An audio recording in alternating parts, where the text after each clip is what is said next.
Bonsoir. Merci à vous si c'est maintenant que vous nous rejoignez sur la télé du 21e siècle. Au sommaire de cette édition d'information, Omar Silla, alias Fonike Mangue, a été condamné ce jeudi à 11 mois d'emprisonnement par le juge du tribunal de première instance de Mafanko. Ses avocats comptent interjecter appel contre cette décision. Plus de précisions, c'est dans cette édition d'information. Le Sili national local s'est qualifié pour les quarts de finale du championnat d'Afrique des Nations CHAN qui se déroule au Cameroun. Des acteurs du football guinéen expriment leur satisfaction. Vous les entendrez dans ce journal. Merci de nous choisir pour vous informer. Comme annoncé dans les titres, Omar Silla, alias Fonike Mangue, activiste du Front National pour la défense de la Constitution, a été condamné ce jeudi à 11 mois d'emprisonnement par le tribunal de première instance de Mafanko. Ses avocats comptent interjecter appel contre cette décision. Ibrahima Soribari nous fait le compte-rendu. Omar Silla dit Fonike Mangue restera en prison pour quelques mois. Ainsi en a décidé la juge Zinabou Dogol Diallo du tribunal de première instance de Mafanko qui lui a infligé 11 mois de prison ferme. Un jugement très mal accueilli par le prévenu. Je continue la lutte contre le troisième mandat de M. Alpha Condé. C'est lui qui a rendu ce verdict. C'est lui qui a rendu cette sentence. C'est quoi cette pauvre dame? Jusqu'à sa mort. Vous avez constaté que cette pauvre dame, c'est pas elle qui a rendu cette sentence, mais c'est M. Alpha Condé.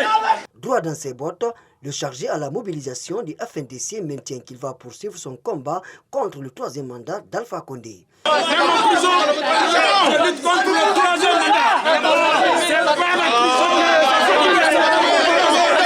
Je continue le combat contre le troisième mandat de M. Alpha Condé. On a peur. M. Alpha Condé a peur de moi. Des jeunes supporters de Fonike Mangue ont fait le déplacement pour assister à ce procès. Ils ont exprimé leur soutien à l'activiste. Nous te soutenons avant la justice. On te soutient, camarade, jusqu'à la prison. Même si tu es là-bas, nous aussi nous sommes là-bas. Nous faisons la prison avec toi, camarade Fonike Mangue. Le responsable des antennes, des actions et de la mobilisation du FNDC avait été arrêté le 29 septembre 2020 à Conakry. Après la décision prononcée par la juge du TPI de Mafanko, les avocats de la défense ont déclaré qu'ils vont interjeter appel dans les prochains jours. Et puis, dans un décret publié dans la nuit du 27 janvier sur les ondes des médias d'État, Alpha Condé a procédé à un nouveau remaniement du gouvernement. Si cette décision est accueillie comme un élan d'espoir par des cadres du parti Air plus arc-en-ciel au sein de l'Alliance démocratique de Guinée, l'ANAD, ces nominations sont considérées comme un non-événement. Sayon Kamara nous fait le point. Dans ce décret, Alpha Condé a débarqué Mokhtar Diallo, ministre de la Jeunesse et de l'Emploi jeune, Boubacar Bari, ministre du Commerce, Mariama Silla, ministre des Affaires sociales, et Oumar Diallo, ministre des Lois sociales et du Travail. Boubacar Silla quitte le ministère des Transports pour celui de l'enseignement supérieur. L'ancienne ministre de l'Agriculture, Mariama Kamara, a été envoyée au ministère du Commerce. Selon Alpha Oumar Diallo, membre de l'ANAD, ces décrets ne riment pas avec le ton du changement attendu.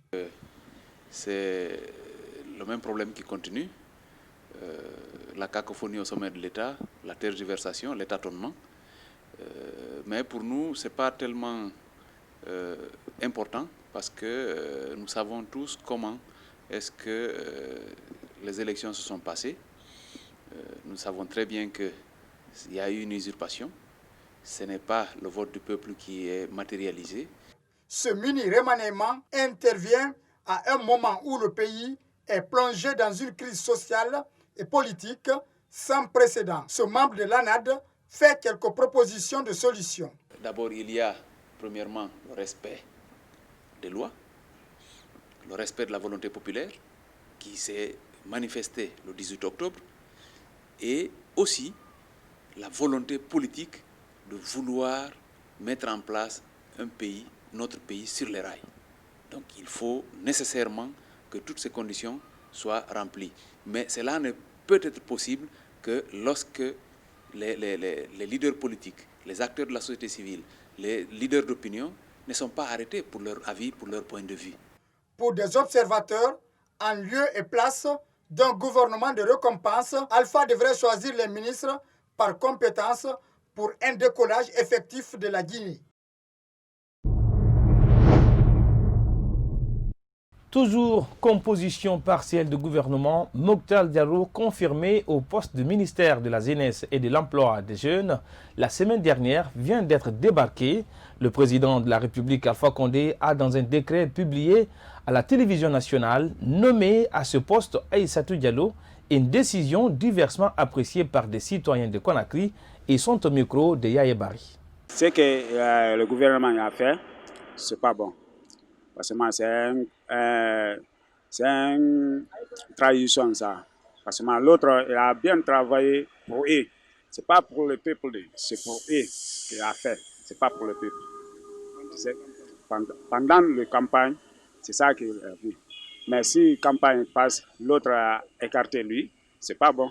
Donc, c'est pas possible. Donc, Yangodike, au mandat 2020 on doga campagne makko ɗum fof so jooɗi ke maɓɓe intérieur ha naati laggine ɗo e si ɓe ɗettalimo ɗon ko avis de confiance ɓe waɗimo ar moƴƴirano tigui mo duwa kanko Mokhtar Diallo yaati o yeehi pita ɗo o yeehi ɓe raɗike mo toon ala ko ɓe waɗalmo piiji ɗon ha o suuɗike o arti ɗo hoore guere te noon ɗum marsali kanko martiral mo ɗum ar moƴƴali ko ɗum wata wiide tigui man ɗo moƴƴali ko gouvernement ko waɗi ko na ko waɗete. Moi je pense que vraiment, Mokhtar Diallo, ce qu'il a fait, moi je ne vois pas une raison dans ce qu'il est en train de mener, quoi. Parce que si vraiment il a combattu au sein du RPZ, donc, et que le président arrive vraiment à le maintenir là où il était, il devrait vraiment rester pour le moment. Mais si toutefois il dit qu'il veut pas vraiment rester là, et que le président arrive à la lever là où il était, moi je vois vraiment que c'est une faute de sa part. Sinon, il devrait rester là d'abord, en attendant. Les femmes sont souvent les grandes absentes dans le gouvernement guinéen. Ce jeudi 28 janvier 2021, notre rédaction est allée à la rencontre de la première vice-présidente du Bloc libéral. Elle a donné son point de vue sur la représentativité des femmes dans les instances de décision. C'est un reportage de Kadiatou Bari et Alassane Souma. La représentativité des femmes dans le gouvernement en Guinée est loin d'être une réalité. Oumoula Marana Diallo, vice-présidente des femmes du parti Bloc libéral, estime qu'il y a une discrimination à l'égard de la gente féminine. La représentativité des femmes dans ce nouveau gouvernement, nous voyons que la parité est loin d'être effective dans les institutions de la République, et ce malgré les promesses et les engagements pris par le chef de l'État. Nous constatons un gouvernement pléthorique de 37 personnes. On n'a que plus ou moins 6 femmes dans ce gouvernement. Nous voyons que nous sommes peu représentés dans le gouvernement, donc il y a beaucoup de choses à faire. Elle dénonce le fait que les plus gros postes soient réservés aux hommes. Les femmes ne sont pas nommées dans les postes qu'il faut. Nous voyons beaucoup de femmes secrétaires générales, beaucoup de femmes directrices, beaucoup de femmes DAF. Mais quand il s'agit de postes de responsabilité plus élevés dans le cadre des postes ministériels, nous voyons peu de femmes. C'est à nous, les femmes, de se battre pour vraiment redonner sens à notre combat et à notre existence dans ce qui est la gestion de la chose publique. Oumoula Marana Diallo déplore que la loi guinéenne soit considérée comme un encombrement et non respectée par les uns et les autres en Guinée.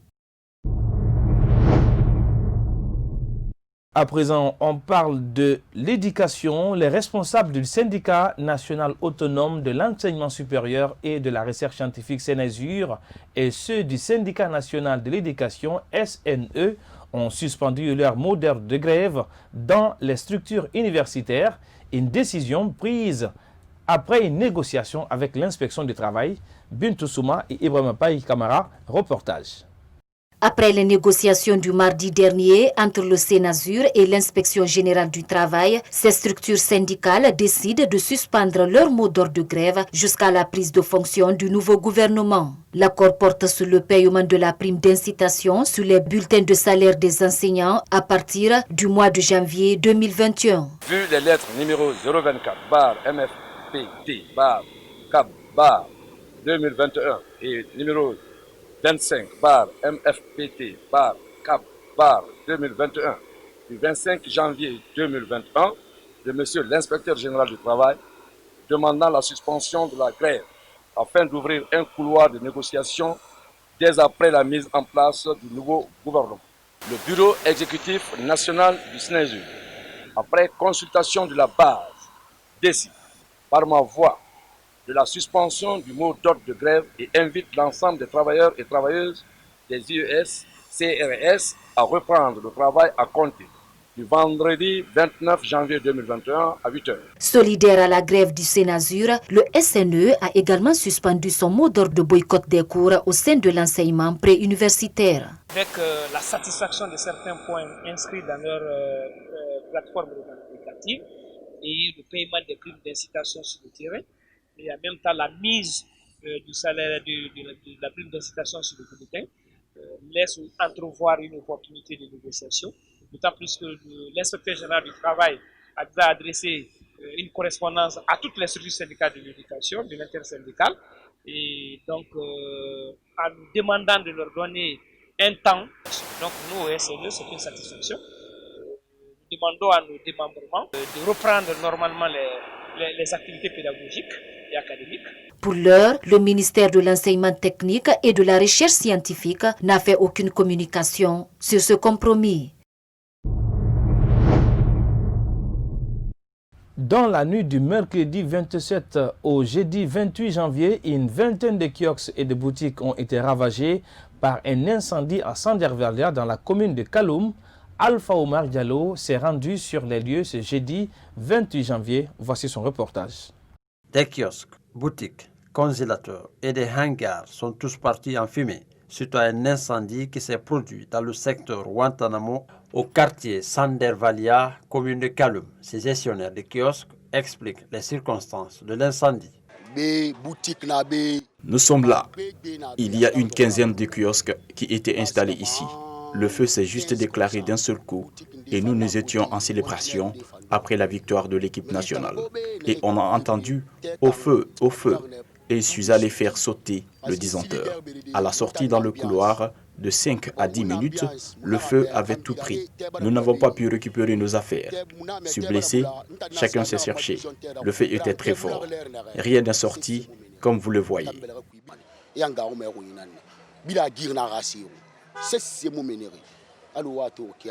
Cette dame très remontée accuse les sapeurs-pompiers de Kaloum d'être venus en retard afin de diminuer les dégâts.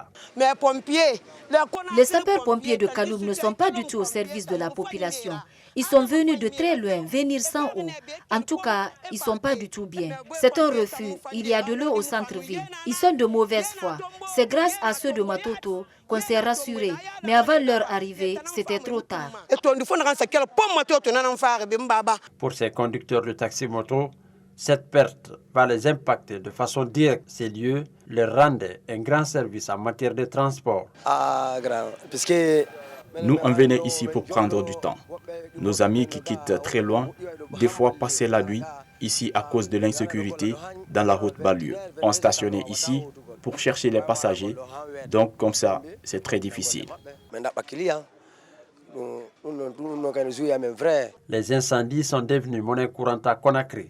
En l'espace de 2 jours, la capitale guinéenne a enregistré au moins 3 cas dus à des courts-circuits ou autres mauvais branchements des câbles. Un handicapé moteur et réparateur de téléviseurs a été également victime d'un incendie dans la nuit du mercredi 27 au jeudi 28 janvier à Kolomana-sur-Olaï dans la commune de Ratoma. Le feu a consumé plusieurs appareils appartenant à ses clients. Omar Kondé et Yaya Bari nous fait le point. Regard triste et cœur meurtri. Soriou-Laré, handicapé et réparateur de profession, a été réveillé par la flamme la nuit dernière au quartier Koloma 2, secteur Nassorolaye. Des postes téléviseurs, radios et autres matériels ont tous été ravagés par l'incendie. Dès que je me suis réveillé, je vois des fumées dedans. Je me suis sorti automatiquement. Il y a un de petits, il y a un de voisins là. Je lui ai dit, il y a fumé chez moi. Courant a pris chez moi. Lui aussi, il a réveillé tous les voisins qui sont à côté. Ils sont venus maintenant, ils ont pris de l'eau versée. Mais j'ai perdu quand même, j'ai perdu des biens des gens, j'ai perdu des écrans plats, j'ai perdu de l'argent, plus de valeur de 12 millions. Un court-circuit serait à l'origine de ce désastre. Malgré son état physique, il a réussi à éteindre le feu. Il a perdu ses propres affaires, mais sa seule préoccupation est celle des clients. Alors là, je me retrouve même pas là où je suis comme ça, là, je suis tellement paniqué. Tout ce que je vais vous dire, la radio, comme le monsieur le président, il n'a qu'à m'aider. Sinon, là où je suis, à l'heure là, vraiment, je ne sais même pas comment faire. Vous voyez, le bien des gens, comment c'est brûlé. Comment je vais faire? Comment je vais rembourser les gens là? Les jours qu'ils viennent, mon appareil, comment je peux faire? Le président de l'association des réparateurs d'appareils électriques à Conakry était sur les lieux. Une situation déplorable, parce que non seulement lui, c'est un handicapé, mais ce qui s'est passé ici, c'est toujours le problème récurrent en Guinée. Il y a un problème aussi qui se pose parce qu'il faut un constat d'huissier. Il a laissé ici des appareils d'autrui. Donc il faut d'abord faire un premier constat d'huissier qui permettra d'identifier les appareils des gens. Sinon, il risque d'être poursuivi pour ça. Ce jeune handicapé qui gagnait sa vie en pratiquant ce métier voit son rêve se briser. Il ne souhaite pas du tout être comme ces autres qui mendient dans les rues en longueur de journée. Il appelle de l'assistance de la part des bonnes volontés. Et puis à présent, on parle de médias. Une agence de communication de la place initie un événement visant à récompenser les hommes de médias guinéens. Elle a expliqué ses objectifs ce jeudi lors d'une conférence de presse à la maison commune des médias Sizakipé. Reportage Yaye Oumou et Alassane Souma.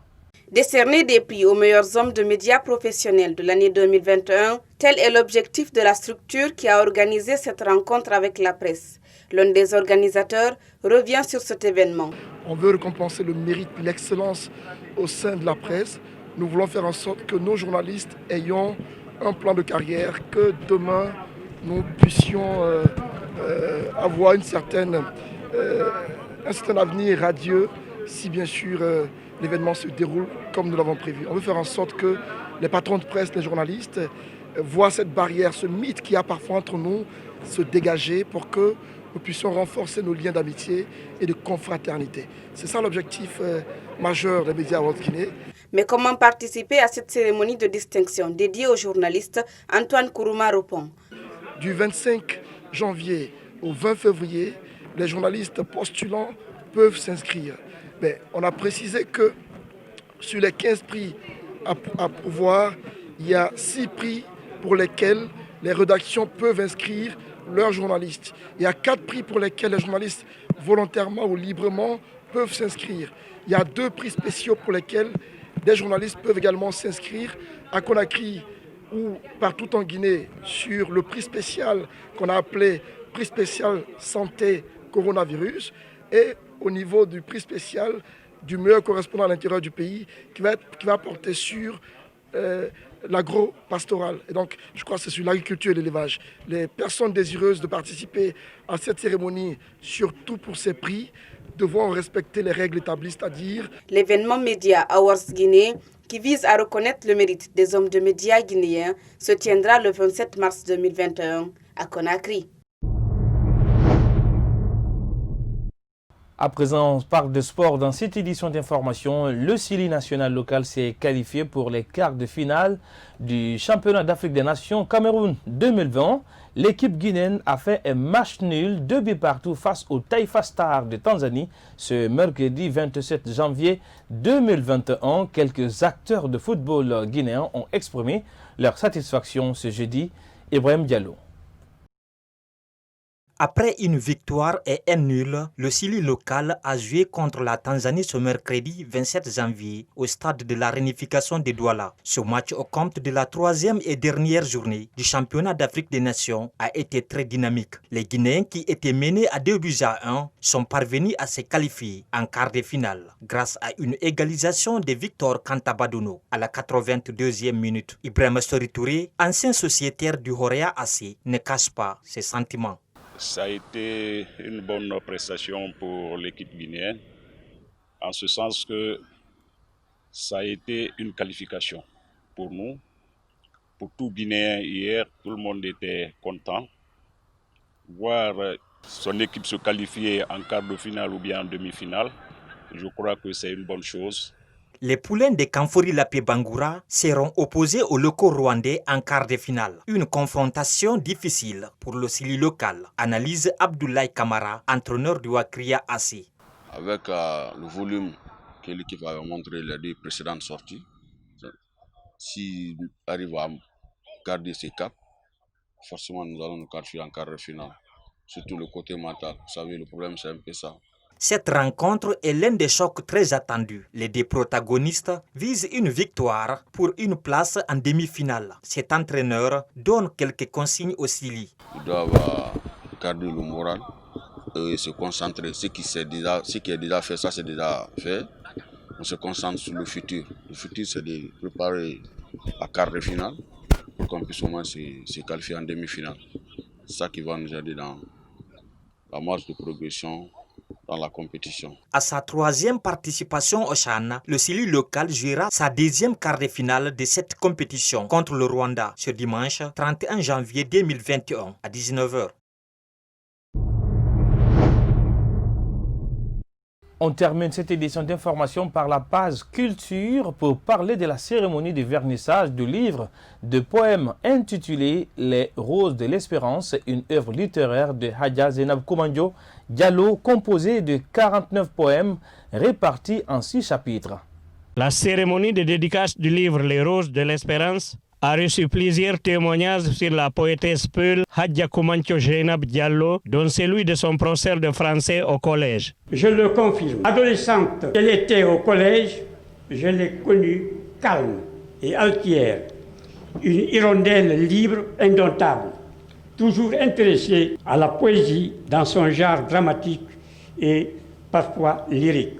La directrice préfectorale de l'éducation de l'abbé est une promotionnaire de l'auteur du livre de poèmes Les Roses de l'Espérance. Même quand on se retrouvait dans les salles de classe, même quand on allait en révision, après ses cours, après ses leçons, elle avait un bout de papier à côté d'un petit arbre. Avec une quinzaine de publications littéraires, Hadja Koumandio Diallo est une étoile qui brille sur l'Afrique et sur le reste du monde. En 1987, au premier symposium littéraire de poésie anti-apartheid qui s'est tenu à Brazzaville, en République populaire du Congo. Il y avait Koumandio Zainab Diallo avec 2 poèmes intitulés Nuit de Soweto et Rose de sang. Dans son nouveau livre, Les Roses de l'Espérance, organisé en 6 chapitres, Hadja Zainab Koumandio Diallo nous transporte dans le temple même de la poésie. Elle revisite la source intarissable du Fouta Jalon à travers la flûte pastorale qui consume la douleur et les vertiges causés par l'injustice, la misère et les violences.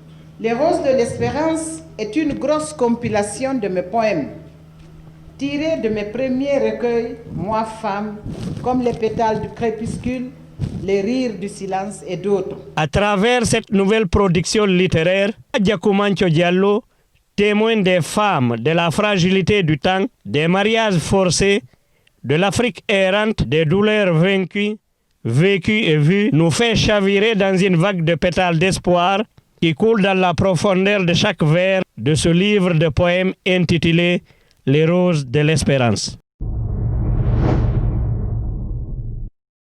Voilà comment s'achève cette édition d'information. Merci pour votre aimable attention. On se reprend sur la télé du 21e siècle pour d'autres facettes de l'information en Guinée. Au revoir et bonne suite de programme.